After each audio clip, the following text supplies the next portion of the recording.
This month, I'm gonna try recreate One Piece at home. Or at least, try to. One Piece is the greatest anime ever made, so good that Netflix decided to remake it. Twice. However, I don't think that's enough. You see, I am a massive One Piece fan. I've watched the shows, collected the cards, but there's one thing that I haven't been able to do, and that's actually work on the show. So as a VFX artist, that makes me sad. Really sad. Like super duper sad. So sad that there's only one way to fix it. I'm gonna recreate One Piece at home. Yeah. Well, I mean, if you read the title, you would already know that, but I just thought I'd reiterate. Season 1 had an estimated budget of 18 million USD per episode. They built practical sets, shot most of the show in South Africa, and did I mention they had $18 million to make each episode? That's a lot of money. Also, I don't know how to build practical sets. Also, I can't fly to South Africa to shoot this stuff. Also, $18 million is a lot of money. But I have something that most film productions don't. I have access to free industry VFX software, and also an obscene amount of free time to dedicate to a project like this. So not only will I be trying to copy Season 1's most iconic shots, at the end of this video I will piece each effect together to create my very own One Piece sequence, starting with the first effect, the wanted posters. So how can we make something like this? Really, there's three things going on with the wanted poster. It flies into the frame and stops. The berry count is highlighted and jumps out of the poster. And finally, the character interacts with the poster to get it out of frame. Realistically, something like Krieg scares me because they do a little bait and switch here where he actually grabs the poster. Arlong's is completely out of the question because I can't do that. Like, put simply, I just don't think I can do that. He's got a big nose. Speaking of big noses, Buggies look so cool. I think I want to go with this kind of interaction. Quick and snappy, ripping it out of frame. So in order to start, I needed to steal a pre-existing wanted poster that we could use as our base. It looks kind of like fairly low res. I'm kind of leaning towards this one because it's kind of got some detail baked into it. Oh, who am I kidding? High res, and it's already got stuff. I mean, this is perfect, right? It looks great. I mean, it says lorem ipsum down here, but like, I don't think anyone will notice that, right? You won't notice that. I won't notice that. It's like a little noticeable. Sweet. So we have our wanted poster here, but we just need one more thing, and that is, you know, me looking as cool as humanly possible. Yep, that's it. That's the one. That's the one right there. So with our newly acquired blank wanted poster, and potentially the best photo of me ever taken, I got straight to work. My first task was to get my picture integrated into the poster. I used a simple rotor shape to mask the border of the picture, and then transformed it into place. A little rotate, shit. From there, it was about getting the texture to read through the photo of me. First up, I used a luminance key of the poster and multiplied that into the photo to get some of the detailed breakup. Then I desaturated the photo completely and instead multiplied the color from the poster back onto the photo. I continued on with a mix of different merge operations and grades until I was finally happy with how it was looking. Clearly, super chuffed. In order to change the name, I decided to create another luminance key of just the black markings. Then, with a simple roto shape, I masked only the writing. After that, I used an inpaint node which filled in that writing. Think of it like the paint bucket in MS Paint, except it's kind of not like that at all, but you know, we can pretend. Look, it's not the cleanest thing, so here's what we'll do. While the inpaint helped fill the color of the previous text, it didn't bring over any of the paper's texture with it. So to grab that, I used a nifty trick using a blur and some merge operations to grab only the detail of the paper and placed that back over where the text was. Sweet, that looks great. Okay, now we just need the font, so I can add my name. After Googling the wanted poster's font, I was brought to a confronting realization. The hell? What was all that work for? Could I have just done it here? No way, does it? Fuck. With the poster design finished, it was time to take the 2D image and make it 3D. Okay. Now, me and Blender have a complicated relationship. I like to use it every now and then, and it likes to piss me the f off, thus making me want to use it less and less.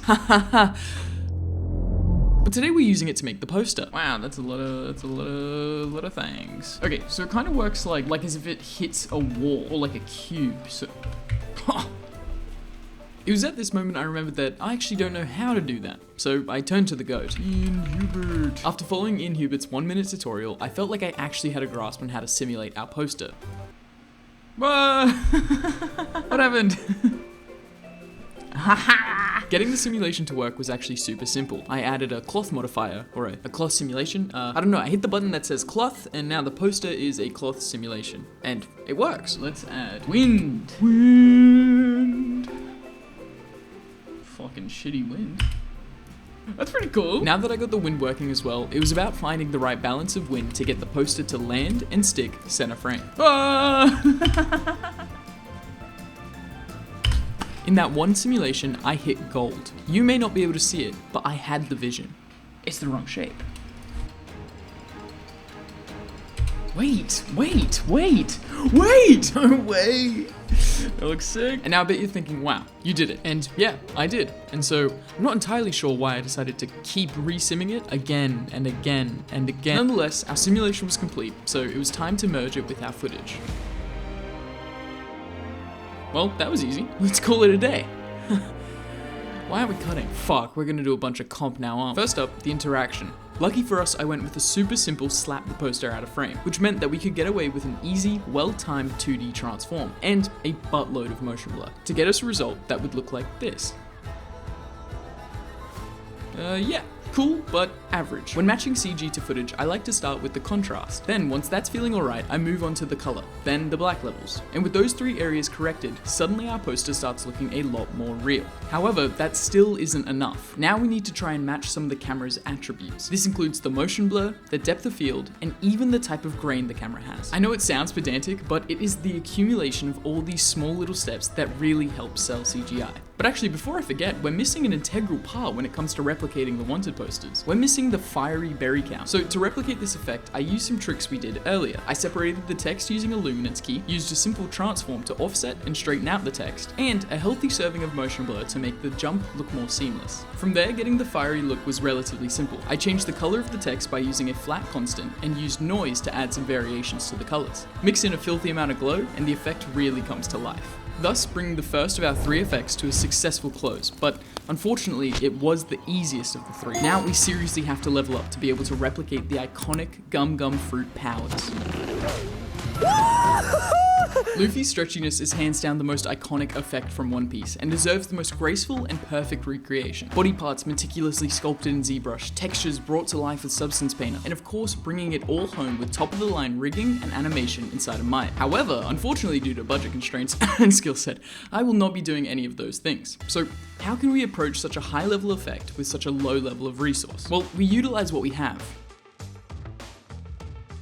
Man, are we gonna cut? You haven't explained how. Oh, right, yeah, photo scanning. We're gonna cheat the arm by photo scanning mine, and using the phone. Photo scanning is super cool. The quick rundown is you take tons of photos or just a single long video of something and feed it into an algorithm. This algorithm then somehow figures out the similar points of interest and reconstructs it as geometry. Put simply, the magic software Polycam is gonna take this shitty iPhone video of my arm and turn it into this.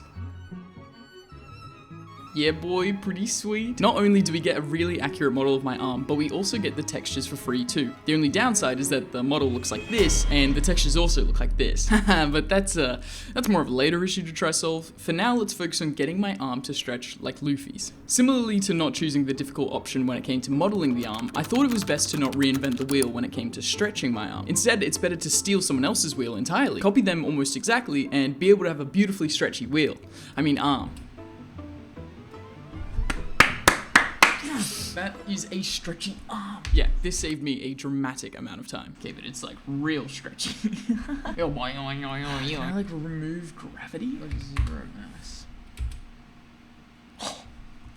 Yes. I think I'm gonna go with an approach of like not doing things correctly. I know that I could probably like track cameras and do correct layouts, but I think I'm just gonna like go for like what looks correct just to save myself time because I really can't be bothered solving camera. Please don't cut to me solving camera. After rendering out my footage, I then took it back into Blender where I just eyeballed the perspective using a ground plane. That's good enough, for sure. That I can't be bothered doing anything more than that. From there, I just did a simple 2D track of my arm movement inside Blender's motion tracking panel. And let me tell you, I was f***ing astounded. Oh my gosh, how did it track that so quick? And it like didn't do a bad job. This is kind of like incredibly impressive. Holy moly. I'm just gonna add so much motion blur, I like literally don't think this is gonna even matter, to be honest. Now that the elbow of the arm was tracked to my real elbow, it meant that it would follow the same motion. But since the fist and the elbow are technically just one object, that's a problem. Because now the fist is not really staying where I'd like it to. Luckily on the day at the beach, I decided to film two versions of the shot. One with me away from the camera stretching my arm back, and the other up close with my fist by the lens. Using this as reference meant that I could just eyeball eyeball my fist position simply by rotating the arm. Now it meant that the elbow was stuck to the elbow and the fist was constantly moving back into the correct position.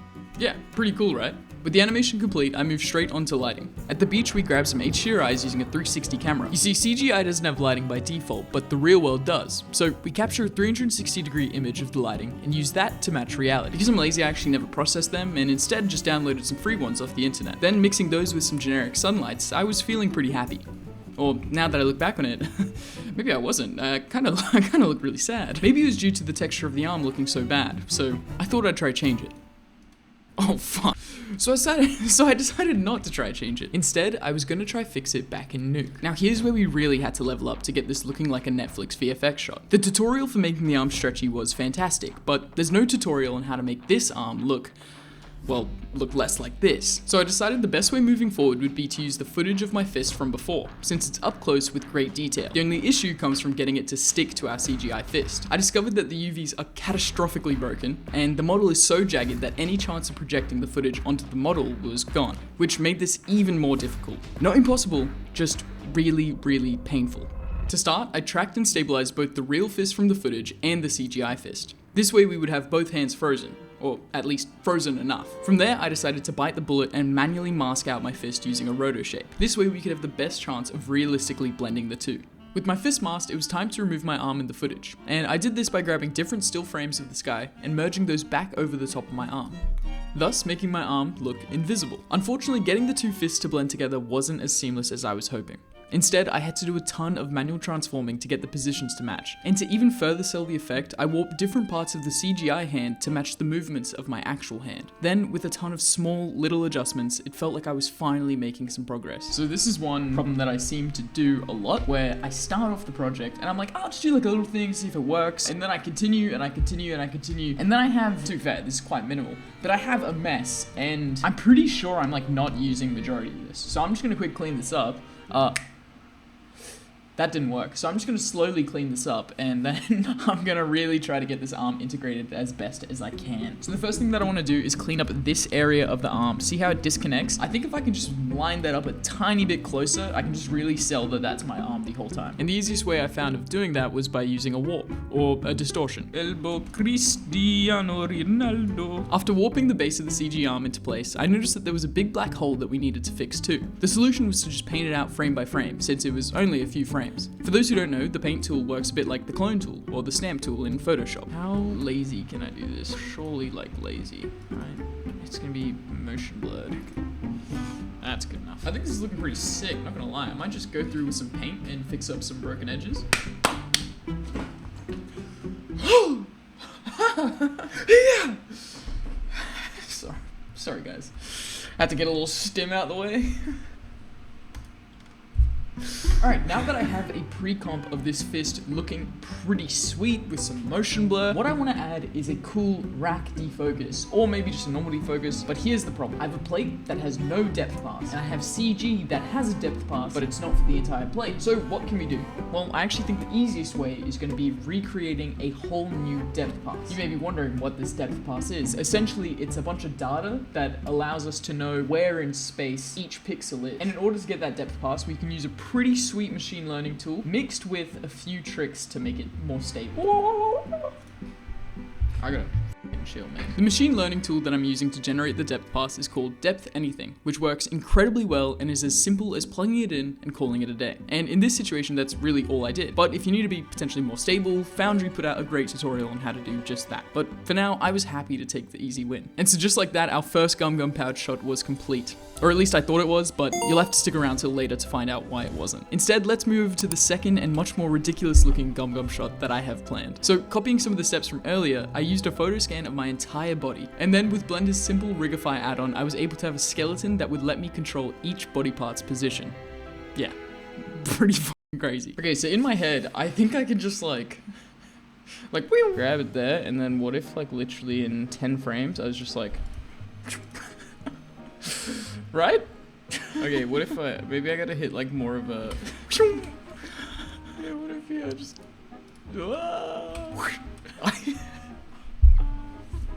I think this shot is like low-key just like always gonna look bad. It's like, I really don't know what I could do to make it like not look bad, to be honest. It's such a difficult thing to do. Already just CG people, and then I'm like, yeah, what if it was just like elastic and flying through the air? I did not help myself like at all by doing this. But yeah, what if I just grab my arm here?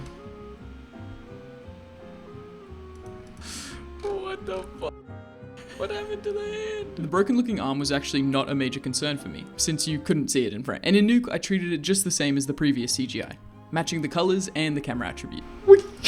Dude, there's so much motion blur, that's so funny. Just like completely different colors, that's pretty sweet. Absurd. This whole thing is absurd. Absurdly sick. This looks ridiculous. No one needed to make this. Just a whole different shadow. It's so funny. The shadow is just completely different. It like doesn't at all look correct. I mean, sorry, we're ignoring the fact that like doesn't look at all like me either. I like that on other shots I was really concerned about like the edges. Oh man, you know it needs to be perfect. Maybe the shader, maybe the color matte. Now this shot I'm like, it's fine. This dark edge, who cares? You know, like, it already looks fake enough. It's fine. It's gonna go by so quick. I think it's good. Pretty over it, to be honest, so I think that's good. To do anything more than that, it's just a bit like self-indulgent, you know. I think that's plenty. I'd have to say that I completely agree, successfully concluding the gum gum effect. But there's one more dragon that needs slaying. Or should I say sheep that needs slaying? Or should I say ship that needs slaying, huh? Huh? That's a good segue, right? It's time for our finale effect, bringing the wonderful Going Merry to life. I was really excited to get started trying to model it, since I had never modeled something this intense. Using some reference images of the ship, I started my voyage, and well, it was around here where I started realizing my fatal error. How much time do I have? How much time do I have left for this project? How many more shots do I need to do? Do I even know how to model? How big is the Going Merry? I don't know how to model. So I'm not gonna model the Going Merry. I'm stealing this guy's Going Merry model, because it looks great. And I think it works in Blender. Win for the boys. Ooh, 10 buckaroonies.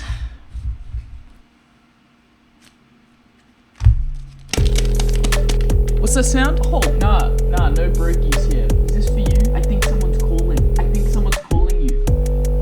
Are you broke? I'm broke. Now, you may see this as a cop-out, but I want you to remember that I don't. And so that makes it okay. In reality, buying this model was like putting on pool floaties to brace for the incoming impact of a tsunami. And speaking of tsunami, it was time to learn how to simulate the ocean. I watched a bunch of different tutorials, which in the end led me to a brutal conclusion. Buying this Blender add-on called Flip Fluids would make my life 100 million times easier. It would also cost me my firstborn child.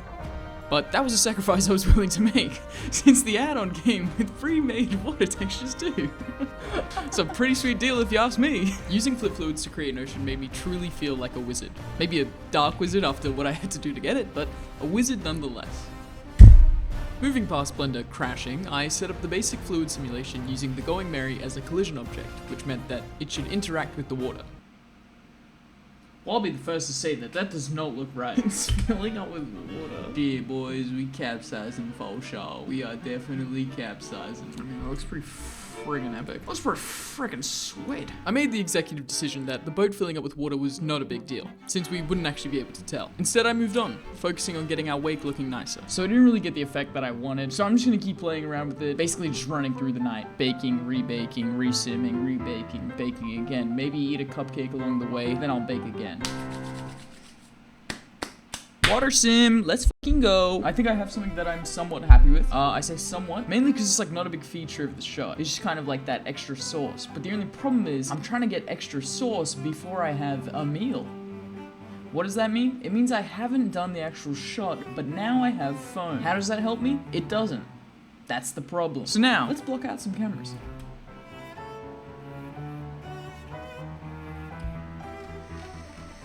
That just looked terrible. Holy shit, bro. Locked me up. As you can see, setting up the cameras was going terrifically. Yeah, no, I was battling, and I think this time it was more than just demons. I was absolutely struggling to get this camera to do what I needed. And low-key, it was getting to me. Like, genuinely not even low-key. It was getting to me.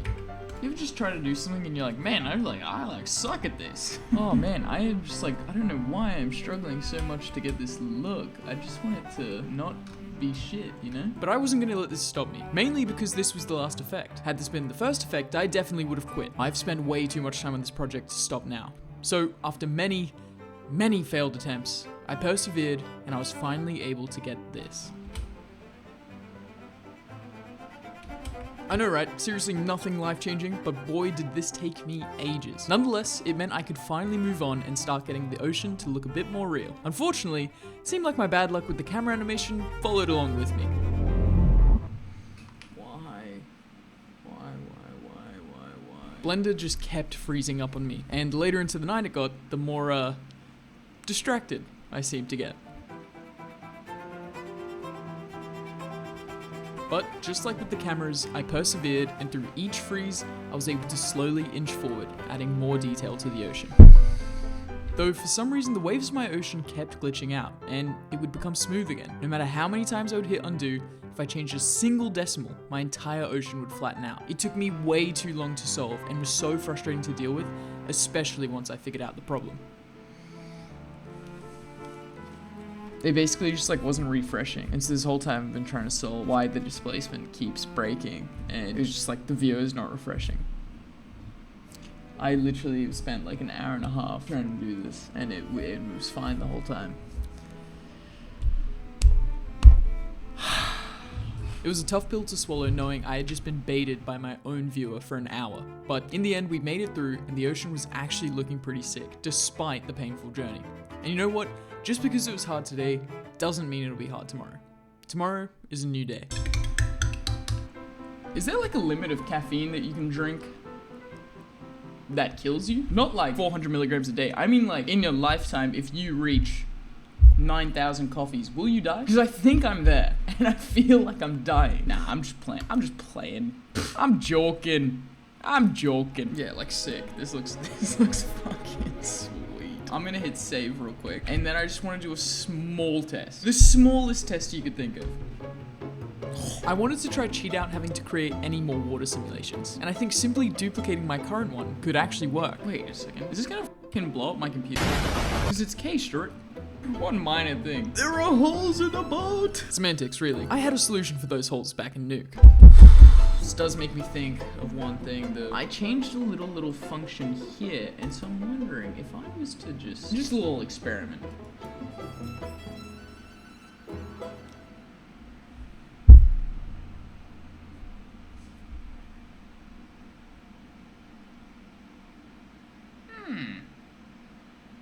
So obviously that doesn't look good. All good. It's all good, man.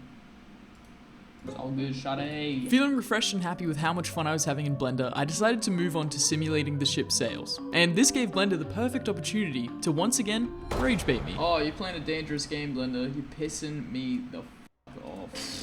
There's always something. There's always, never just wants to be like, yeah, just pin it there and then hit simulation and then it'll look perfect first try. It's always like, yeah, how can I piss Liam off as much as humanly possible?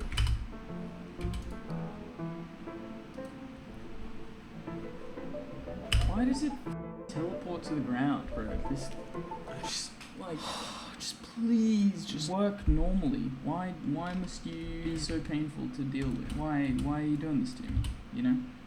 Why are you doing this to you? Why are you pissed? What the f, man? Guys, I just like don't know enough about Blender to fix this, but I f***ing like this though. Why does it have 900,000 things though? I was starting to lose my mind. Yeah, you could probably tell since I was trying to reason with a 3D model, but in the end, after many failed attempts, I finally found my problem. Okay, so it's simulating for f***ing frame 1, but why though? Why? Like literally why? Because I told it to not sim at 1. This is what I'm talking. It's shit like this where it doesn't make any sense. Like that is my simulation range.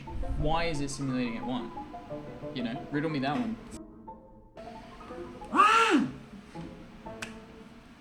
I think it's time for another coffee.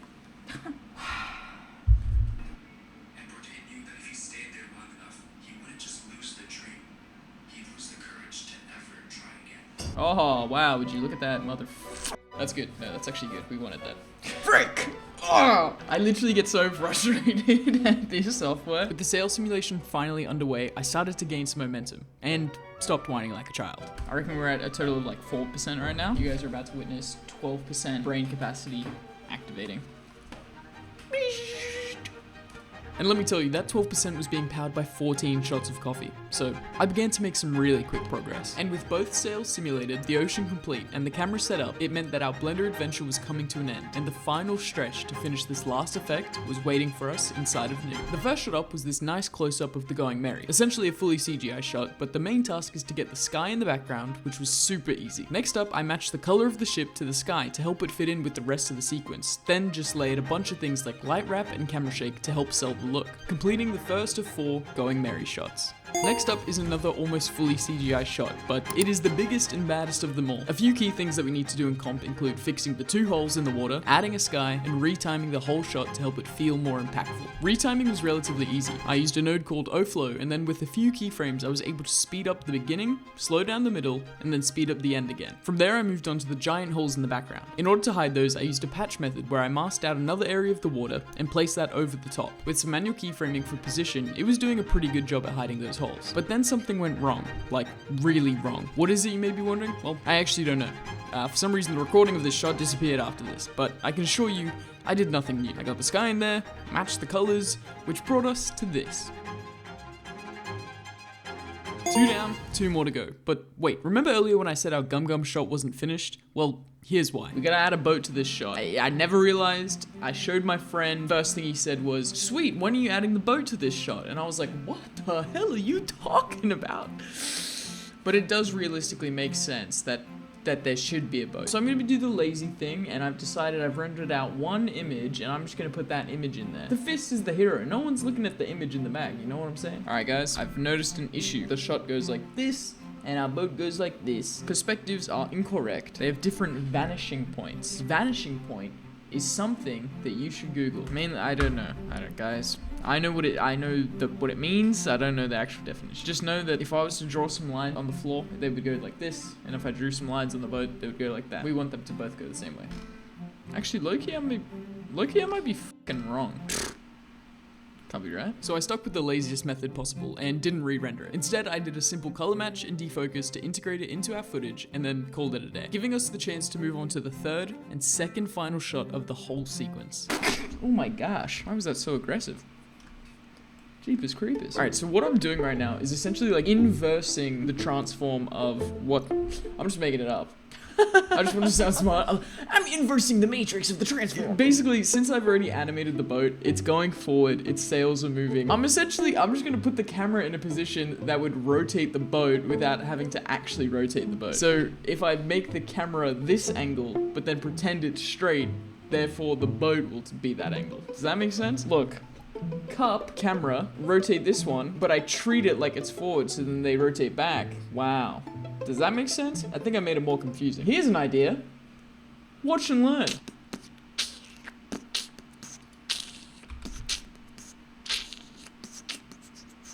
After my valuable teaching and terrific beatboxing, it was time to take this simple render into Nuke to do the speediest integration as possible. I've definitely rendered some of my shots at 24 frames and some at 25 frames. You know how much I care? Zilch, mate. I have to... Oh, sick, it's frozen. Sick. At this point in the project, I had lost all rational thought. I was running off of pure unconscious mind that, well, frankly, should be medicated. Literally, my boat is in the ocean. What can I say? I kind of like this because it's like... Wait a second, is that my ship? Hey, wait a minute, is that my ship? Holy shit, someone has taken my boat. Someone has taken my boat to the ocean and I don't know what to do about it. Nonetheless, I somehow managed to match the colors as always and even created some fake white water using some blurry noise, bringing our 3rd shot to a close and leaving us with 1 final shot to finish off the sequence.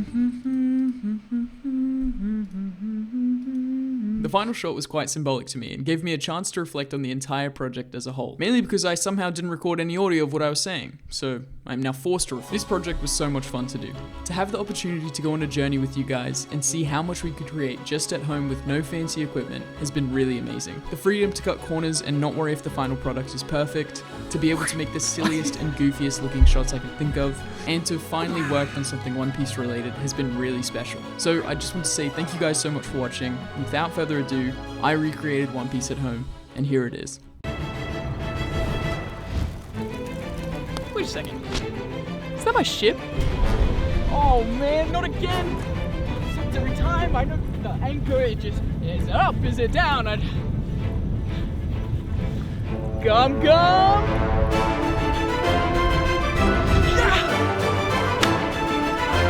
Rocket!